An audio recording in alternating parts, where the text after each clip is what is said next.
자, 오늘이 어린이 주일인데요. 어린이날이 언제부터 시작됐나요? 미국 매사추세츠주의 체이시라는 도시에 제일 유니버설 교회라는 교회가 있다고 합니다. 그 교회에 레오날드라는 목사님이 1856년 6월 둘째 주일을 어린이날로 지켰는데요. 그 이래 이제는 전 세계가 이 어린이날을 지키게 됐습니다. 그러니까 어린이날은 기독교에서 시작된 것입니다. 우리나라에서는 소파 방정환 선생 주창하셔서 1923년부터 어린이날을 지켰다고 하네요. 일본에서는 남자들한테 선생이라고 무조건 붙이죠. 센세이 아닙니까? 그런데 우리나라에서는 이 선생이라는 칭호는 아주 훌륭한 분들한테만 붙이죠. 백범 김구 선생, 고당 조만식 선생, 도산 안창호 선생. 그러나 소파 방정환 선생님은 어린이날을 제정한 공로로 꼭 선생자를 붙입니다. 소파 방정환 선생. 1920년대에 어린이날을 제정하고 어린이들을 돌본 것은 그 정도 훌륭한 일이었던 거죠. 사회학자들은 이렇게 이야기합니다. 18세기, 그러니까 1700년대죠. 18세기는 민중의 중요성을 발견한 시대다. 18세기는 무슨 중요성을 발견한 시대라고요? 민중의 중요성. 19세기는 그러니까 1800년대죠. 19세기는 인간 취급을 받지 못하던 여자들의 중요성을 발견한 시대다라고 합니다. 19세기는 누구의 중요성을 발견했어요? 여성들의 중요성을요. 그 다음 20세기는 1900년대죠. 20세기는 어린이들의 중요성을 발견한 시대다. 이렇게 이야기합니다. 20세기 무슨 시대라고요? 어린이들의 중요성을 발견한 시대라고요. 인류가 어린이들의 중요성을 발견한 것이 20세기에 와서야 비로소 군요. 근데 놀라운 사실은요, 인간들은 이처럼 무지몽매합니다만 오늘 본문에 보면 예수님께서는 이미 2000년 전에 어린이들이 얼마나 귀한 존재, 중요한 존재인가를 이미 알고 계셨어요. 자, 16절 말씀 한번 보시죠. 16절 말씀. 자, 함께 읽으십니다. 예수께서 그 어린아이들을 불러 가까이 하시고 이르시되 어린아이들이 내게 오는 것을 용납하고 금하지 말라. 하나님의 나라가 이런 자의 것이니라. 아멘. 여기 보시면요, 예수님께서는 우선 어린아이들에 대해서 말씀하고 계십니다. 어린아이들에 대해서요. 어린아이들이 내게 오는 것을 용납하고 금하지 말라. 하나님의 나라가 이런 자의 것이니라. 사람들이 예수님께서 자기 어린 아기들을 만져주실 것을 바라고 어린 아기들 예수님께 데리고 올 때 제자들이 꾸짖지요. 그때 예수님께서 하시는 말씀입니다. 어린 아이들이 내게 오는 것을 용납하고 금하지 말라. 하나님의 나라가 이런 자의 것이니라. 그런데요, 생각해보면 제자들이 이때 꾸짖는 것이 당연합니다. 왜냐하면 우선 당시 마이크나 스피커가 없지 않습니까? 애들 좀 놔두고 오지. 왜 데리고 와서 이렇게 시끄럽게 합니까? 우는 애들, 뛰어다니는 애들, 싸우는 애들, 별별 애들이 다 있었을 텐데요. 15절에 어린 아기라는 단어는 헬라어로 어린이가 아닌 베이비, 갓난 아기들을 가리키는 단어로 되어 있습니다. 같은 기록이 실린 마태복음 19장이나 마가복음 10장에는 어린이라는 단어를 사용하고 있습니다만, 그러니까 한마디로 이때 갓난 아기들과 어린 아이들 많은 수가 몰려와서 행사 진행에 막대한 지장을 초래했을 겁니다.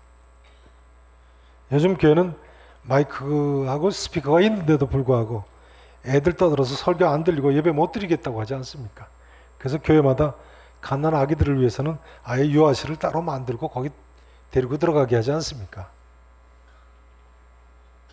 누가복음 12장 1절에 보면요, 당시에 이미 무리 수만 명이 모여서 서로 밟힐 만큼 됐다고 나와 있는데, 수만 명이 모여가지고 밟힐 정도가 될 텐데, 그러니 갓난 아기들과 어린아이들 데리고 예수님 만져주신 바라고 무작정 몰려온다.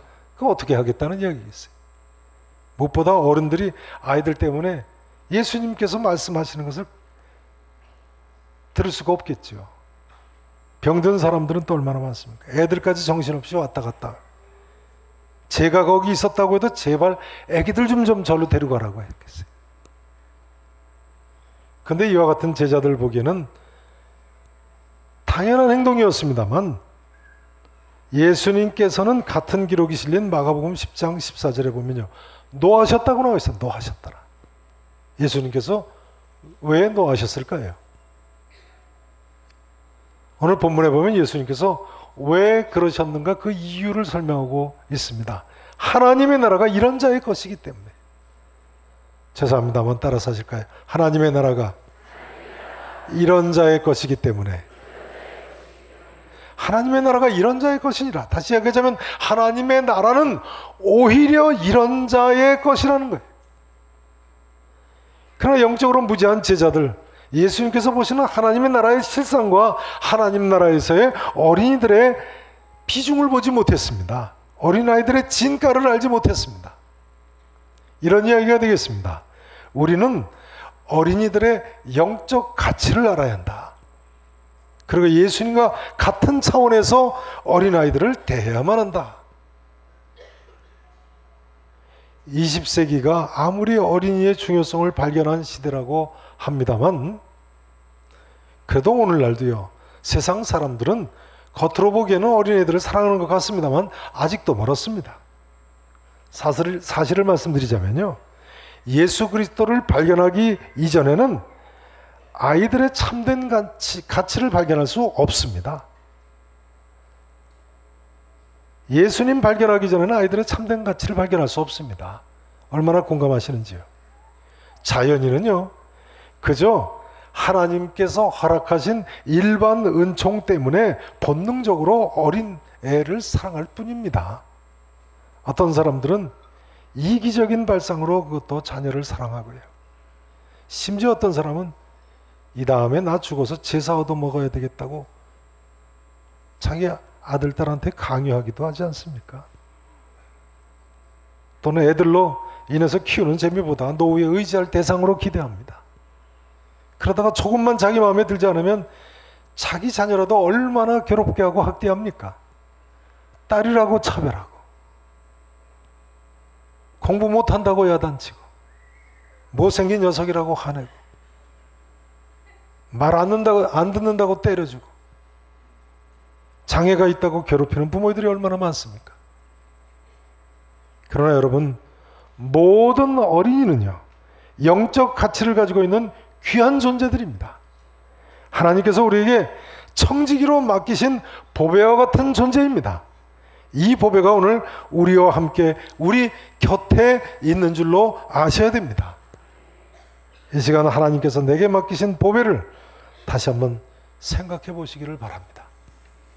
내 아들과 내 딸, 내 손자, 내 손녀 다 한 명도 빠짐없이 하나님께서 내게 맡기신 보배들입니다. 우리는 청지기일 뿐이에요. 하나님께서 맡기신 천국 보배로 소중히 여기시며 잘 키우실 수 있기를 진심으로 축원합니다.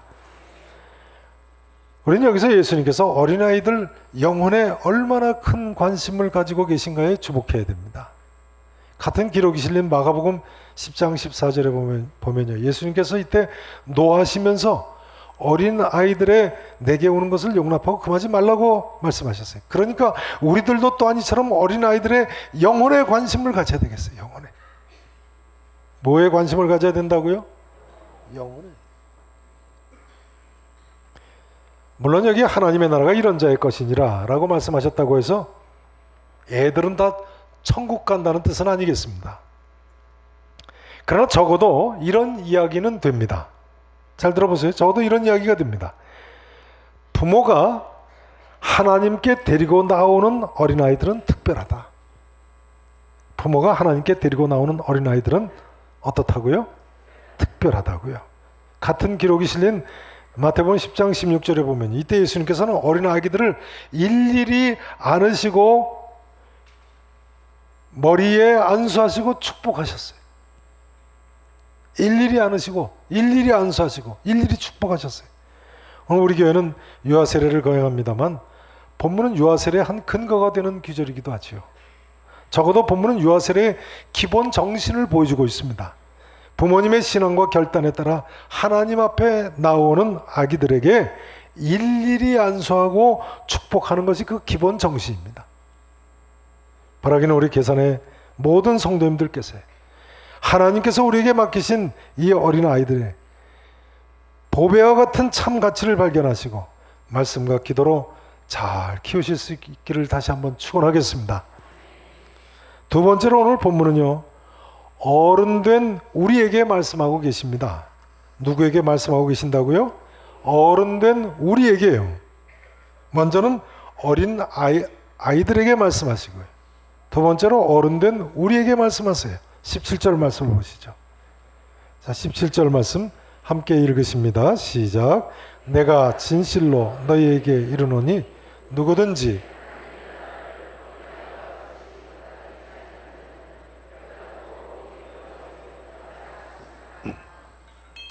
아멘. 어른인 우리 모두에게 하시는 말씀이죠. 누구든지 하나님의 나라를 어린아이와 같이 받아들이지 않는 자는 결단코 거기, 그러니까 하나님의 나라죠. 천국이죠. 천국에 들어가지 못하리라. 어른들에게, 우리 모두에게 하시는 말씀입니다. 그러면요, 어린아이와 같이 받아들이는 것은 무엇을 가리킵니까? 이게 무슨 의미입니까? 우리가 어른들로서 하나님의 나라를 어린아이와 같이 받아들여야 할 텐데 어떻게 하는 것이 하나님의 나라를 어린아이와 같이 받아들이는 것입니까? 근데 이 어린아이와 같다는 것이 무슨 뜻인가는요, 같은 내용이 실려있는 마태복음 19장이나 마가복음 10장 같은 병행 구절에도 그 해석이 나와 있지 않습니다. 그러니까 이런 이야기가 됩니다. 어린아이와 같다고만 해도 그 의미를 다 알아들을 수 있다는 이야기예요. 다른 해석이 나와 있질 않으니까요. 다시 이야기하자면 어린아이처럼 순수하게 믿고 고정관념이 없이 어린아이처럼 순종함으로 하나님 나라를 받아들이는 것을 가르치시는 것이 분명합니다. 이런 것이 어린아이와 어른의 다른 점 아니겠습니까? 이런 이야기가 되겠습니다. 우리는 예수님 말씀대로 어린아이처럼 예수님 말씀을 순수하게 믿고 절대 순종함으로 하나님의 나라를 받아들여야 한다. 어린아이들이 얼마나 순수한가요? 전에 신방을 갔었는데요, 그때 4살짜리 따님이요, 그러니까 4살이니까 유아부 아이인데요, 요즘 들어 떼를 쓰는데 떼 쓰는 이유가 뭔지 아십니까? 엄마 아빠 신혼여행 갈 때 자기를 안 데리고 갔다고 떼를 쓴다. 엄마 아빠 신혼여행 갈 때 자기를 안 데리고 가서 자기가 혼자 집을 봤다 그런대요. 계속 떼를 쓴다. 이거 엄마가 아무리 설명을 해도 받아들이지 않는다는 거예요. 참 이쁘죠. 어린애들은요, 논리보다 믿음이 앞서는 사람들입니다. 엄마 아빠 신혼여행 갔다? 난 안 갔다? 그러니 나를 안 데려갔구나. 단순한 논리로 덜 수 없이 확신하는 거예요. 예수님께서는 누구든지 하나님의 나라를 어린아이와 같이 받아들이지 않는 자는 결단코 거기 들어가지 못하리라고 하셨는데, 어린아이 같이 받아들이는 것은 이 유아부 아이처럼 순수하게 믿는 거예요. 어린아이들이 또 얼마나 순종을 잘합니까? 조금 크고 사춘기가 되면 말을 안 듣습니다만 어릴수록 순종을 더 잘하죠. 영국 수상 중에 윌리엄 피트라는 사람이 있습니다. 1708년부터 1778년까지 살았던 사람입니다.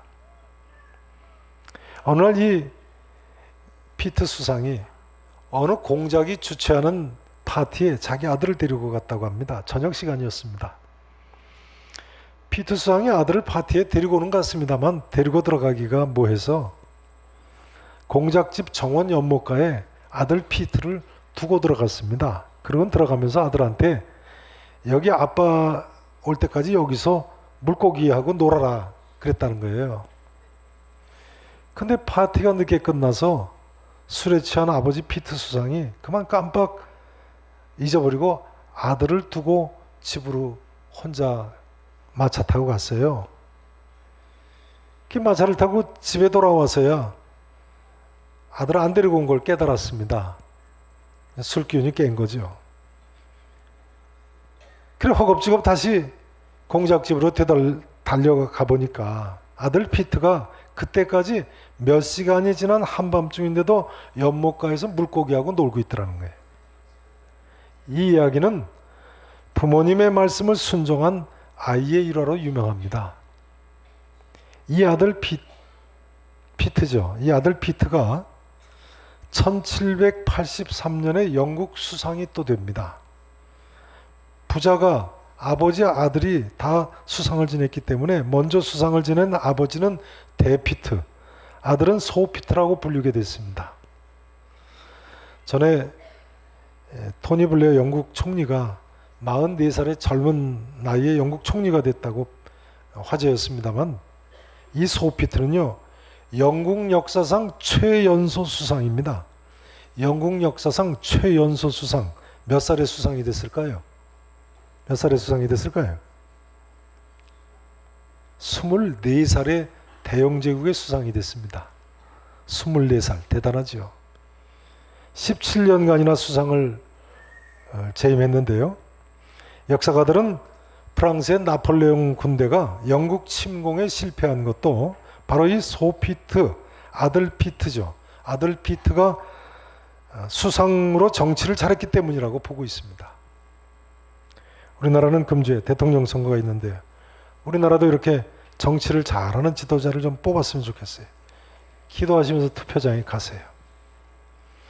우리는 어린아이의 참모습을 이 소피트의 순수한 순종의 모습에서 발견할 수 있습니다.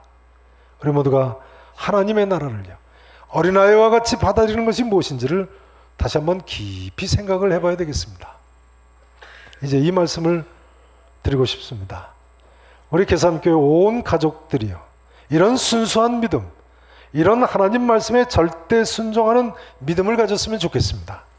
주일학교 어린이들만이 아니고요 우리 계산의 모든 가족들이 이 하나님 말씀을 있는 그대로 어린아이처럼 믿음으로 받아들이고 사실 수 있기를 바랍니다.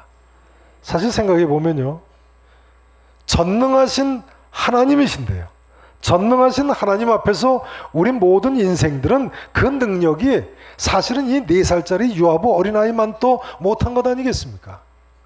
그러니까 사실은 하나님께서 그렇다 하시면 어린아이처럼 순수하게 그런가 보다 하고 그렇게 믿어야 옳은 것입니다.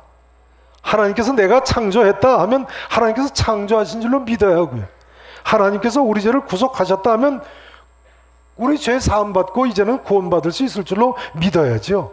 하나님께서 이 다음에 우리를 위해서 천국을 예배해 놓으셨다 하면 천국이 있을 줄로 믿어야 합니다. 이것이 어린아이 같은 믿음 아니겠습니까? 이제 말씀 증거를 마치기를 원합니다. 어린이날에 우리 모두가 생각해야 하는 두 가지가 있습니다. 첫째는요, 어린 아이가 영적으로 얼마나 소중한 존재인가 하는 점입니다. 어린이는 하나님께서 우리에게 맡기신 보배와 같은 존재입니다. 이 보배를 선한 청지기로서 기도하며 말씀으로 잘 돌보시기를 바랍니다. 두 번째는요, 어른된 우리가 어떻게 살 것인가입니다. 이 아침에 우리 모두 어린아이와 같은 순수한 믿음과 철저한 순종으로 하나님의 나라를 받아들일 수 있기를 바랍니다.